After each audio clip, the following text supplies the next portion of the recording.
Come on, how do you buy a Concorde for $6,000? This is one of the most incredible restoration projects there is. There are people who said it was impossible, people who thought the plane would never fly again. I want you to pay attention to it.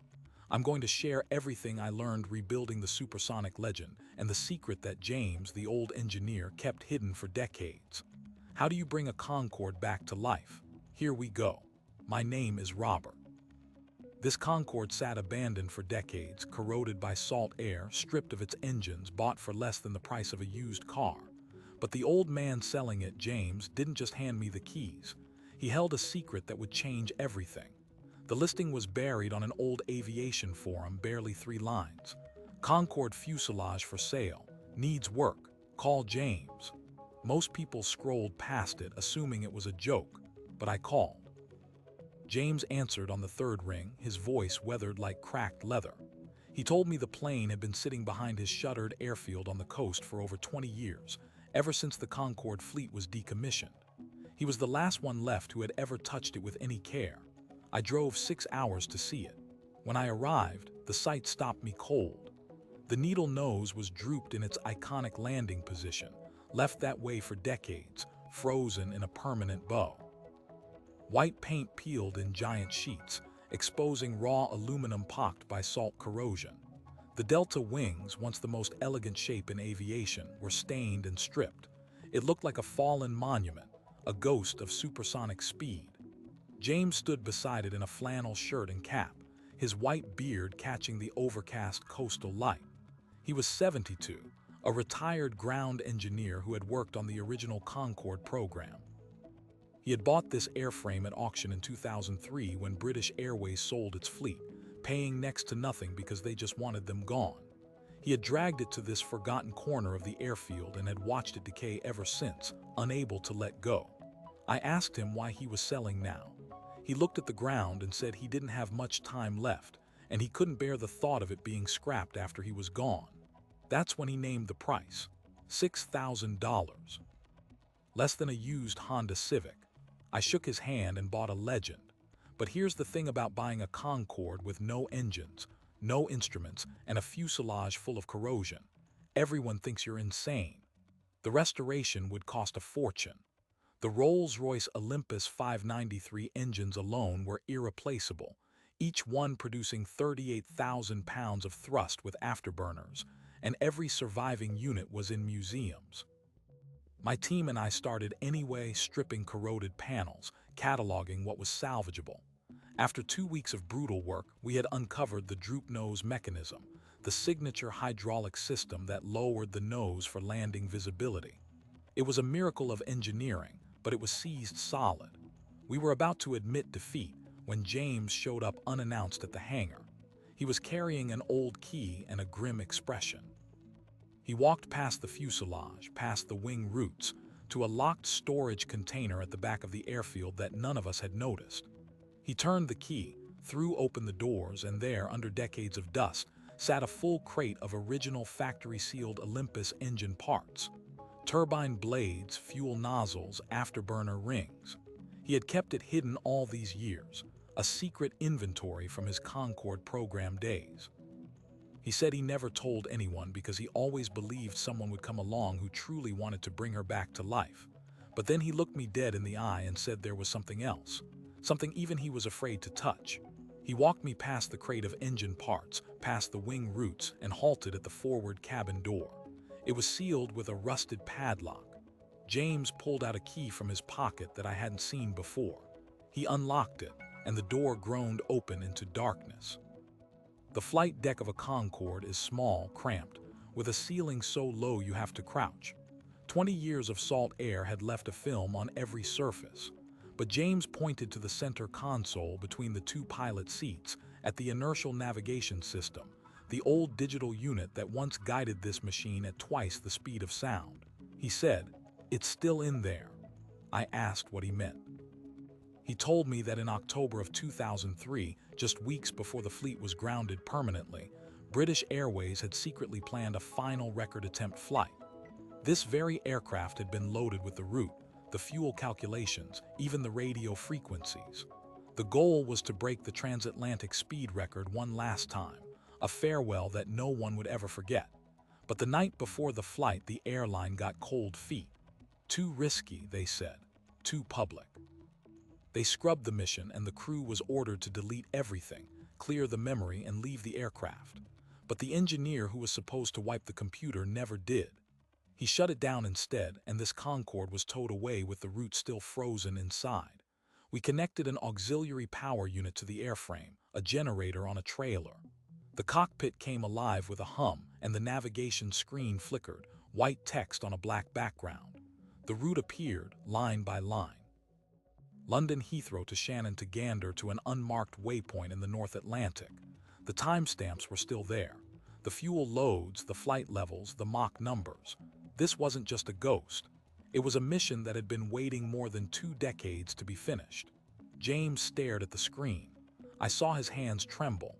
He had helped build these systems. He had been in this very cockpit as a young engineer during test flights when the Concorde was brand new. Now here it was, frozen mid-task, and he was standing inside it again. That moment changed everything. We were no longer just restoring a dead airframe. We were going to complete what had been left unfinished. But before any of that, we needed to make the aircraft whole. The droop nose mechanism was our first battlefield. The Concorde's nose was designed to be lowered during approach so the pilots could see the runway. It was a masterpiece of hydraulics, but after 20 years, every seal had hardened, every line was clogged, and the massive hinge pins were corroded solid. James guided us with memory and instinct, no manuals left, just his hands tracing the lines he had once maintained. For 3 weeks, we worked 12 hours a day, heating bolts, bleeding lines, replacing seals from scavenged inventory. When the nose finally lowered under its own power, the whole hangar crew cheered. It felt like witnessing the aircraft inhale again after holding its breath for decades. The engines were next.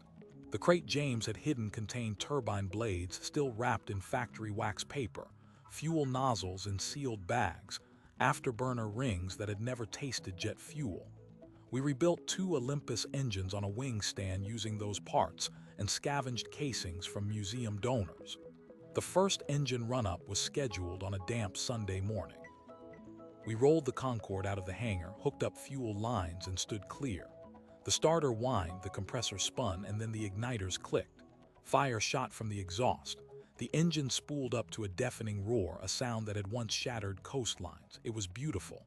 But then the navigation screen inside the cockpit, still running off the auxiliary power, did something we didn't expect. The route began to blink. A warning flashed in amber. Sequence corrupt, data loss imminent. The computer that had held that unfinished flight for 20 years was now failing, and unless we could transfer the data immediately, the entire record would be lost forever. We had minutes, maybe seconds. The amber warning on the navigation screen was pulsing faster, and the old data stream was corrupting line by line. James didn't hesitate. He crawled under the console, pulled an access panel, and plugged in a portable data recorder he'd kept in his shop for 2 decades.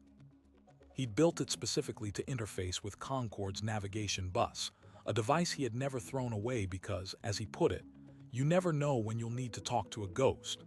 The transfer began, bytes crawling through a serial port that hadn't been manufactured since the late 1980s. We watched the screen flicker, lines of code vanishing as they were read, the memory decaying faster now.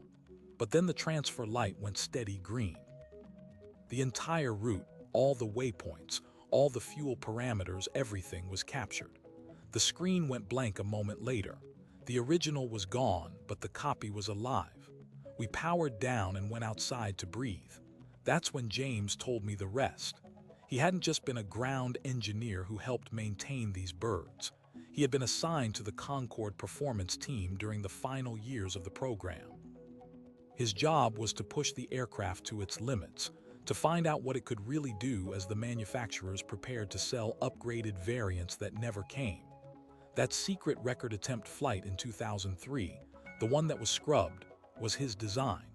He had calculated the fuel burn, the climb profile, the precise moment they'd light the afterburners and aim for Mach 2.2, faster than any Concorde had ever flown with passengers. It was meant to be the crowning achievement of his career, But it was canceled not just because of cold feet, but because someone leaked the plan to the press, and the airline feared the headlines. BA to risk passengers on Supersonic stunt. So they buried it. I asked him why this particular airframe. He pointed to a maintenance logbook he had kept in the cockpit for years. Hidden inside its pages was a handwritten note from the captain who would have flown the mission. The note said, "James, one day we'll finish it." That captain had died 5 years later. This Concorde was the one he had been assigned to command. The route still held his name in the co-pilot field of the flight plan. That's when it hit me.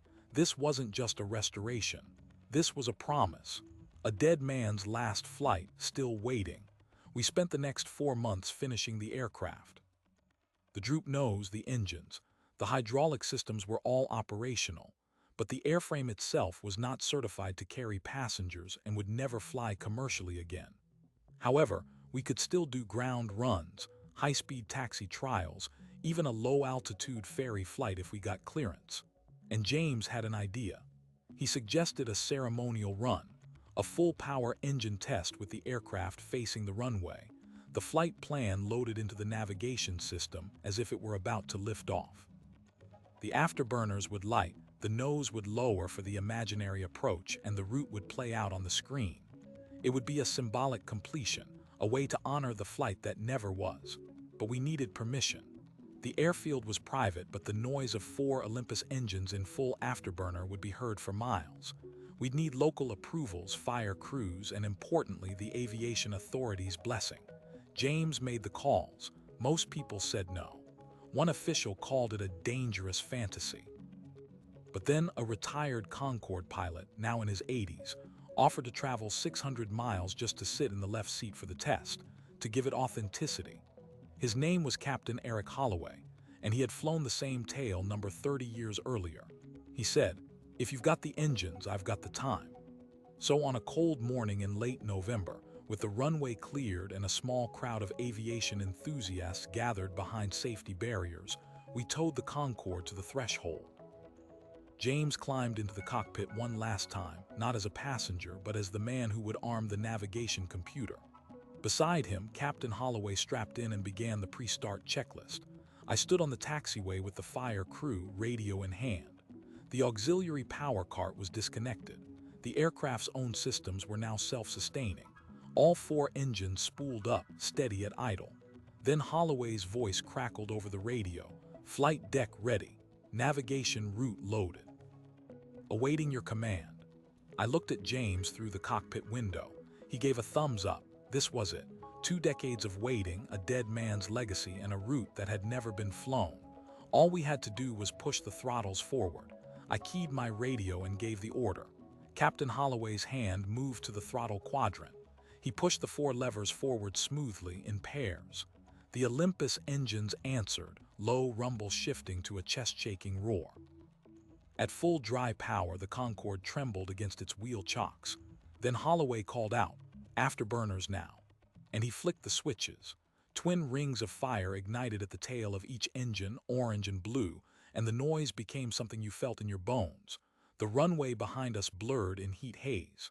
The Concorde lunged forward against the brakes as if it remembered flight. I have never experienced anything like that sound. It was the voice of an era that had been silenced too soon. Inside the cockpit, James watched the navigation screen. The loaded route was running now, the system thinking the aircraft was airborne. Waypoint 1, Shannon, passed on the screen. The coordinates advanced, the clock ticking off minutes. In that confined cockpit, James was no longer an old man in a jacket. He was the young engineer, high on adrenaline, chasing a dream that had been stolen. Beside him, Captain Holloway held the throttle steady, his eyes on the instruments, muttering the airspeeds as if he were really climbing through 50,000 feet. The screen showed the aircraft crossing the Atlantic at Mach 2. James reached over and tapped the display with a trembling finger. "We're passing the record mark," he said. "Right here. This is where we were meant to be." The route completed its final leg, the simulated aircraft touching down at the destination waypoint. The screen pulsed once, and then a new line of text appeared that no one had seen before.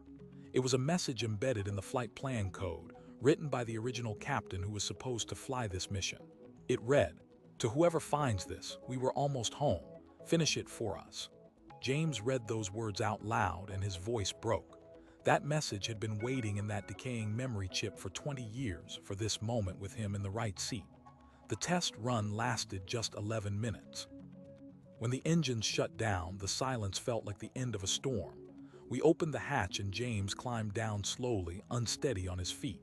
He walked out onto the runway alone and stood in front of that drooping nose. He didn't say anything. He just placed his hand on the fuselage, right where the captain's name was stenciled under the cockpit window. That name matched the one in the message. James had kept his promise. We later analyzed the data. The simulated flight profile showed that if the aircraft had actually been airborne that day in 2003, it would have shattered the transatlantic record by 4.5 minutes. The plan was perfect. It just needed someone to say yes. I think that's the cruelest part of this story. The entire mission was ready. The fuel loaded, the crew briefed, the route calculated. And then one nervous executive picked up a phone and canceled everything. All those years, James carried the weight of knowing how close they came.